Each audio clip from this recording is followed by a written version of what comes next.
I am so excited for this episode today, everyone, because this is the first episode with Ashleigh Beadle for 2026, who is the new co-host of Embrace the Squiggle. Welcome, Ashleigh. Hi, thank you. I'm so excited to be here. I am so excited. So by now, all of you have heard that, last week we heard Christine's kind of farewell episode. Christine and I did this for about 2 years, and she had to step away for some personal reasons. And we are so excited. I am so excited that when I reached out to you and said, Ash, what do you think about this? You were one of my favorite guests on the show last year. And I knew you had such a great perspective, having worked in so many industries that are really male dominated, where you're having to get in there and change. And you said yes instantly, right? You didn't even blink. You were like, absolutely all in. Let's figure out how to make this happen. Yes, but mostly because, well, I should say, one, it's an opportunity to work with you, and I love working with you. And I think that we have such an awesome dynamic together, and our experience independently of one another, it really just lends itself well for the right kind of synergy that we're looking for here. But also because of the content and the conversations that we have, I feel very passionately about these topics, and so an opportunity to work with you on sharing some information and insight and some of other people's journeys, it was a no brainer. So excited. 2026 is going to be amazing. Yeah. So, for those who did not listen to Ashleigh's episode last year, I want to jump in and so folks can get to know you a little bit. Let's talk about what was your career like? Where did you start? How did you end up where you are today? Yeah. Wow. When I go all the way back to when dinosaurs were roaming the earth and I started my career. But I went to college thinking I would end up in Washington, D.C. someday, changing the world one policy at a time and making an impact for really large groups of people. And in fact, I did not take that path. I ended up coming out of college working for a commercial demolition company and working all over the country with them at, throughout my entire 20s. And it was an excellent experience. But eventually I got to the point where I realized that wasn't really the life that I wanted, always being on the road and away from home and not really having a community around me. So I started to pursue I thought at the time, just a different company. And I ended up landing with a HR outsourcing organization. And I thought they were out of their minds. What do you want with me? I'm from construction world. They said, no, we have clients that, that are construction based and have a lot of those compliance needs. And we don't really have anyone here that knows that information. And you have more applicable experience than you think. And that company took a chance on me. And I did learn in that moment what it feels like to have someone take a chance on you, right? Which is why I always talk about that and taking a chance on others and kids coming out of college, right?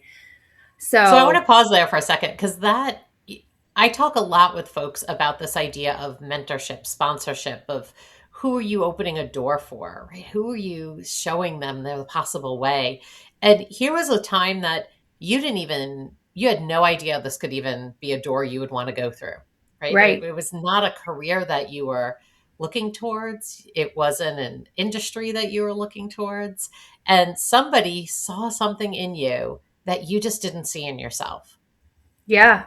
Yeah, it was pretty incredible. And I met some really great, intelligent people at that organization, and folks who were coaching me through changes that I needed to make, not only in myself, but in the way that I presented myself. As you can imagine, when you're coming out of the demolition or industrial construction industry, you're not necessarily coming out the most refined. We're real in that industry. We're really just going for it and getting straight to the point, and there's no niceties. In human resources, the niceties are are a key element to your role. So I definitely needed some refinement and coaching, and there were a lot of people who took the time to do that with me. And I still to this day very much value the time that they took with me. So, and it shaped who I was and how I got here, even being in Connecticut, because I ended up with that company taking a transfer that moved me to Connecticut 12 years ago, 12 and a half years ago now. And my life is significantly different, and the path is significantly different than it would have been had I not done that. So it's wild when you look back and you think of some of these forks in the road, or these, changes you took that felt a little risky, and there was a lot of unknown. And then looking back, you think, wow, I would never have been here if I hadn't done that. Right? Those decisions, that one decision that you think at the time, should I, shouldn't I? Or is this the path I should be going down? And when you take that chance, or just simply make that decision, how quickly things fall into place, or slowly over time. But when you look Yeah. back, you can see this is the point, right? This is the point that the squiggle started. This is the point that the changes happened. Where at the time, often we just don't know that. But having other people there to support you, to lift you up, to say, you can do this, you have Mhm. that, have someone behind you to really push you, it makes the biggest difference. Yeah, it does. I still to this day have um, friends from that organization where I followed their careers as well, and they've all had their own journeys and squiggly paths since we first met, and so it had a lot of meaning to me, and it certainly shaped my career, because from there I had a long human resources journey with a few different organizations, but most of all focused within IT, technology, managed services, and then also having a significant exposure into mergers and acquisitions, which led me to starting my own company now. So it's interesting to when you do take some time to look back and show some gratitude for the path and for the challenges, because look at how it's shaped you and where you are today. So yeah. Are you ready to stop overthinking change and actually make it stick in 2026? We are excited to announce the Embrace the Squiggle book club, and we're going to be kicking things off with Atomic Habits on March 18th at 12 p.m. Eastern Time. This book club is completely free, and you can register for it from the link in our show notes, or head over to embracethesquiggle.com, or check it out on any of our social media. So tell us a little bit about Sage and Saunter. I know last time we had you on, you had just launched. I think you had just come up with the name Yeah. that week or so. Yeah, it was all brand new. So you've been at this for a year-ish plus Yeah. now. And tell us a little bit about it. What do you do? What does your week look like? Yeah.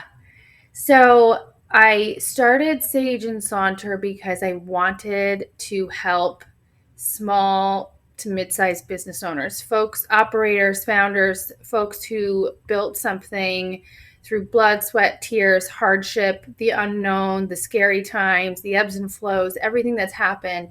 And now they're at a point where they're ready to scale their organization, or they're even ready to sell it.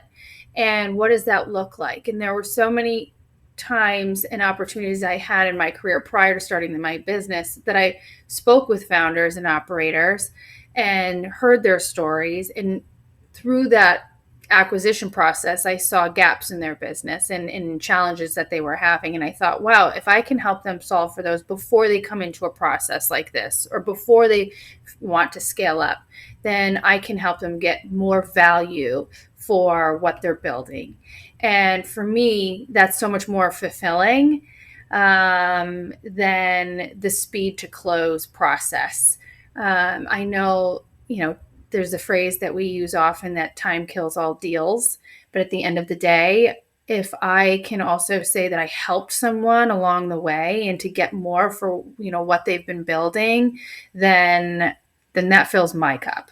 So that's where I started Sage and Saunter. And it's been interesting because a lot of times we're told to cast a narrow net, right? To be very, very laser defined on what it is that we're building so that you know how to get that ideal client.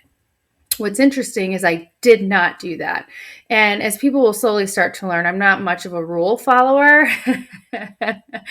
So, of course, I didn't follow the rules.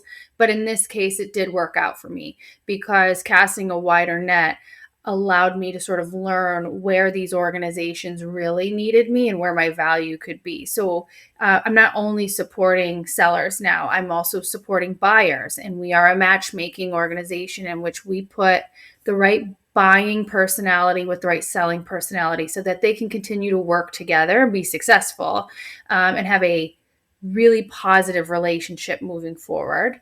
And in prior to getting into those processes, we are still helping businesses that are looking to sell, optimize for value, whether it's through operational excellence, whether it's back office, and quite a bit of branding and go to market from a sales perspective. We're seeing a lot of that work coming in for us. So that's where the I guess the phrase and title for me, MSP girl, came from, because I'm sort of doing all things helping MSPs. I love it. And I think you and I are very similar in that sense that we didn't follow the rules. Yeah. Same way for me, I'm out there doing work with all different kinds of organizations where I find other Gallup Clifton Strengths coaches and trainers will say, oh, no, like we work with this, laser focused, this one type of industry, this one type of person, and they're successful there. For me, I think I might be bored if I did that sort of Yeah. laser focus. I love the fact that I can work with so many different organizations and help so many different people, and that my team can come in and work on these together. So Yeah. I know as we started, before we got on today, we started talking about all these changes in the world and organizations with change and how we're kind of helping organizations get through that change. And you and I do it in different ways, right? You're helping a lot of organizations to potentially sell their business or buy a business or merge their businesses. I'm doing a lot of work more on how do we make sure your employees are engaged through the change? How do we help Mhm. people get through that change that can be so hard for folks? Yeah. Often when I do a keynote, I make people just cross their arms, and I would say, right, like cross your arms like an angsty teenager, right, attitude teenager, and I make everyone do that. And we look around, we look at rooms of a couple of thousand people, and then I say, now I want you to change which arm's on top and which is on the bottom, and get people to Oh, it's so hard. change. So hard, right? Yeah. It's Yeah. so uncomfortable. Like even just sitting here, I'm like, ooh, I, I don't like this, right? and And it takes so much thought trying to figure out how to do it. I love watching it from the stage because you watch an entire room of people looking at their hands, trying to figure out, like, wait, okay, if this is where it was, okay, right, how do I do it? How do I put my hands? And I say to folks, this is such a simple, easy change. Just a little tiny simple thing. I'm just changing how you're crossing your arms. And it's so uncomfortable, and people moan and groan and hate it. And I think, Yeah. okay, now what happens when your whole business model has to change? Or, I think payroll system changing. I can't even tell you how Mm. many organizations I've worked with when I've said, like, what's been the most painful change that you've had to make? And you hear someone go, payroll. And you see the whole room go, "Oh, yeah," Yep. right? Like when we changed from one provider to another. And this whole idea of change, people struggle with it. And that's really where Embrace the Squiggle originally came from, was people change in their careers. And when you and I were talking about launching this or relaunching this podcast this year, like, it's more than just careers. It's Mhm. everything in the workplace. People struggle with change. The Yeah. majority of people don't like it. Yeah. And to the point you brought up a minute ago around just how you're helping organizations with the people portion of change, changing from an organizational standpoint, whether it be process or catalog or offering, and then understanding how that impacts the people side. They're both just, there's no one doesn't exist without the other, essentially, and they're Yes. both so important. And I think there are a lot of times that one side or the other is overlooked in the process of change. How can we bring it all together full circle? Change is important, it's necessary. Growth doesn't happen without that. And growth doesn't happen unless we are slightly uncomfortable, right? Sometimes maybe a little more uncomfortable than slightly. But and that just proves how necessary it is. But a lot of times there's a portion of that entire picture that is often undervalued or overlooked. And I think this is a great opportunity for us to really highlight how important the full picture is. Yes, and share stories of success. Yeah. As we go forward, we've been talking about bringing different types of guests on, not just the I've changed careers, but something has changed in my workplace. I've led change in my workplace. How do we get people to hear these stories of success so they're better equipped to change? They're better equipped to help their team with change or their business with change. So it's going to have a little different feel going forward, but I'm so excited for this. I am too. And I'm really excited for the conversations we're going to have with folks and to hear their stories. I find that I often learn so much from other people's experiences. I'm definitely a huge champion and proponent of, experience sharing and learning from others. And so I think the conversations we're going to have this year are going to be really dynamic because of that. All right. So I know we didn't plan for this, but I want you to think about like what's a big change that you've dealt with in your career at any point, any job. And think about one that was successful. That, a change was happening. Either you were on the team, you were leading the team. How did you get through it? Like what made it that you were able to get through that change in a successful way? I think I think one of the biggest things to come up is that I had started with an organization 1 month prior to COVID, and having to take an organization that worked on site together every day. Everyone came into the office, and move them to a work from home model and put process in place for health and safety reasons while we're still needing to be around clients from time to time. And there not being any type of roadmap for that. No one in our lifetime had been through a pandemic. So to understand what was necessary, it felt a little bit like a science project, a little bit of this, a little bit of that. We're going to try this.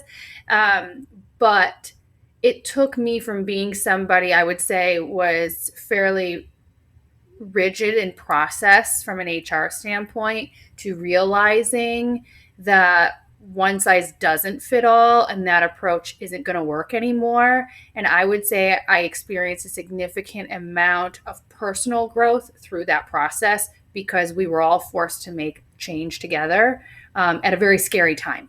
Yeah. Right. And a super rapid change. At Oh, the yeah. time, I was consulting with a higher ed group and I was going into their office 2 to 3 days a week to help lead them through this change. And we all stood in the hallway, everybody holding their laptops. And the woman who was in charge of the team said, "Okay, we're closing for 2 weeks. We'll see everybody in 2 weeks. I forgot Here's about the how we're two thing. right." So cute. So funny, but now as we look back at it, and even just sitting there and talking about how are we going to work together for 2 weeks when none of us will be physically in the same space was huge. Most offices had never done anything like that. I Yeah. was lucky because being national, some international consulting through the years. I had been doing work like this since the 90s, where I was working remotely and Okay. coaching teams and coaching individuals. I remember running, we were calling them teleconferences back in the day. So I would go to a very specific room at our organization where we had very special phones that I could lead literally a conference via telephone. So, who was hitting, we had certain numbers you would hit to like raise your hand if you wanted to speak, a whole series of things like that. So I remember thinking, okay, this is just going to be like that. We're going to figure this out. We can do this. And we all thought 2 weeks later, we were all going to show up back together Yeah. and do this. And depending on where you were, it was over a year for many Yeah. places that we had to move into this moment of rapid change quickly and rules changing. It seemed, depending on the state you were in or the country, the rules Yeah. changed quickly and you had to follow some of them. Yeah. Yeah. That was a wild time, It but it was. definitely, I think that because we all went through it together across the globe, but even specifically just we'll focus on the United States. The globe is a big thing to take on right now. But across the United States, because we all went through this together, and it was not industry agnostic, right? Like it was just independent of that. We were all experiencing it.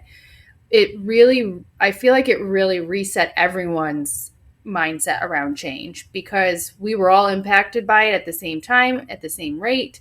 And it was so unexpected for everyone. So I think now the way that we start to approach big changes like that is different because we've all experienced that. It is, and it's interesting for me to think of the biggest thing that changed there was the idea that people could work remotely. Yeah. Before that, the career coach in me, if I had somebody who came and said, I want a job where I don't have to go in the office 5 days a week, my advice was always get a job where you go in the office 5 days a week for a year, prove yourself, and Yeah. then approach your boss. Because I had done that when my daughter was little. I went from 5 days a week in the office to 1 day a week in the office because Okay. of where we lived. And so I ended up moving an hour and a half away from my office. And I said, Oh, if you wow. want me to continue to work here, right, I need to work from home 4 out of 5 days a week. And I'd worked there for 7 years at that point. So Okay. they knew I was going to do the work, right? There was that proof. Now it's interesting as companies are saying, come back to the office. We Mm-hmm. want everybody back in the office. We're mandating days in the office. We're mandating people come back. That change is not going over very well. No, I was going to say. Right? There are not a lot of people very happy about that change. And there are some, it's interesting. I think of, folks that I work with or younger folks. Like I think of my daughters are both seniors in college right now and talking to them and their friends, they want jobs that are in person. They want jobs where they go to a place most days Okay. because they realize that at this age, that's where they're making their friends. That's where they're Mhm. building their communities. And I think we are seeing that lack of community now that many of us work from home. It can be a Yeah, struggle. I agree. I agree. I personally thrive when I'm around people and I feed off of that energy. And that has probably been the biggest struggle for me owning my own business and working from home because it's very isolating, and that's not really where I thrive and how I thrive. So I completely understand where they're coming from. I feel the same way, and it starts to get kind of lonely when you're hanging out by yourself all the time. Same. One of the folks we had on a couple of weeks ago on the podcast was the woman who was the friendship coach and Oh was yeah. such an interesting concept to me. She was showing up in my TikTok feed and I reached out to her and instantly she said yes, Jenna, and so excited to have her on. She was great. And listening to just some of her advice about how do you make friends as an adult, particularly at these moments in time where so many of us work from, I'm sitting in what was my kids' playroom. Yeah. Yeah. Exactly. And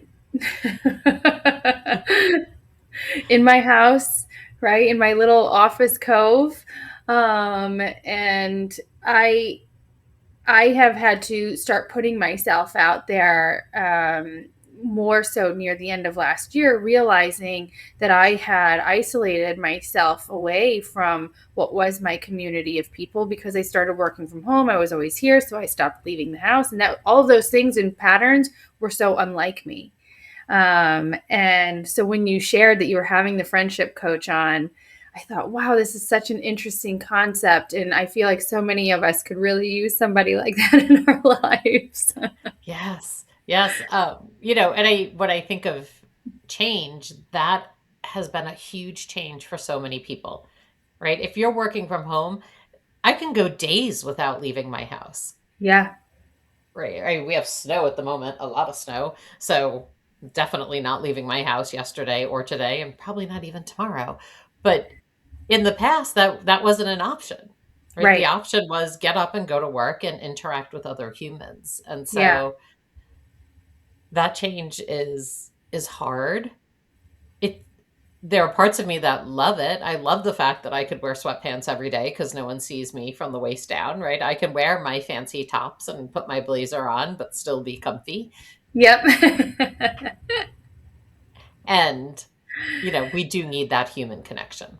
Yeah. Yeah, we do.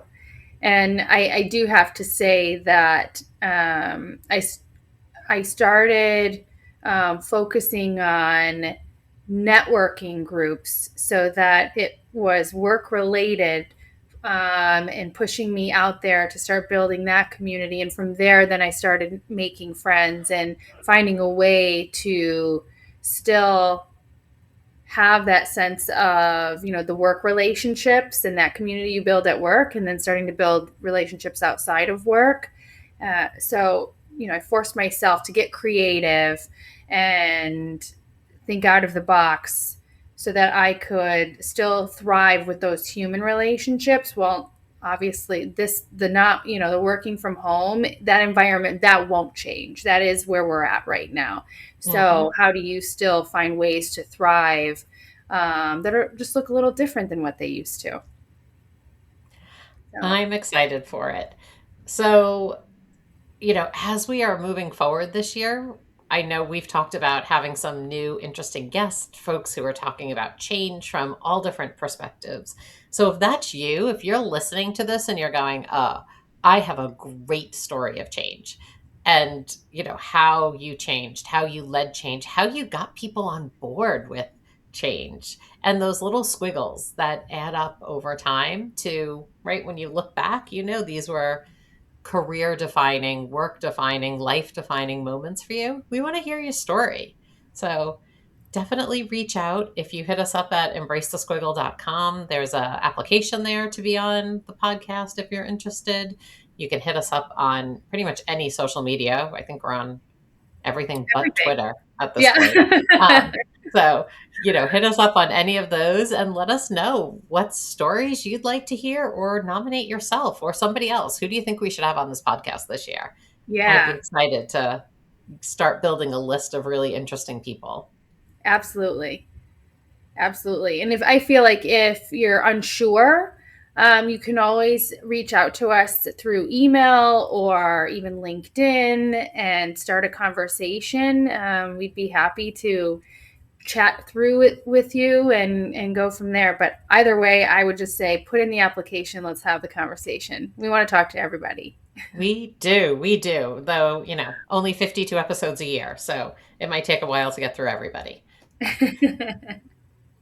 Well, again, I am so excited to have you on board, Ashleigh. So, starting March 1st, you will hear every week. It'll be Ashleigh and Colleen.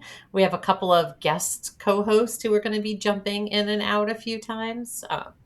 We have Jen, we have Christina. So, other folks who are interested in maybe guest co hosting at some point, reach out to us as well. We'd be interested in talking to you too.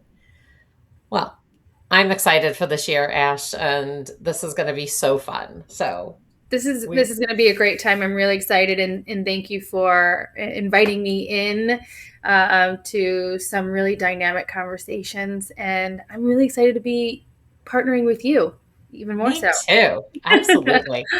So. All right, everybody. We will see you week after week on Embrace the Squiggle. Make sure to like and follow the show and leave us some reviews. Let us know how you're liking these new episodes. Is it time for you to add a little squiggle to your career? Join us every week to hear from another guest talk about how they embrace the squiggle. Subscribe now and find your inspiration.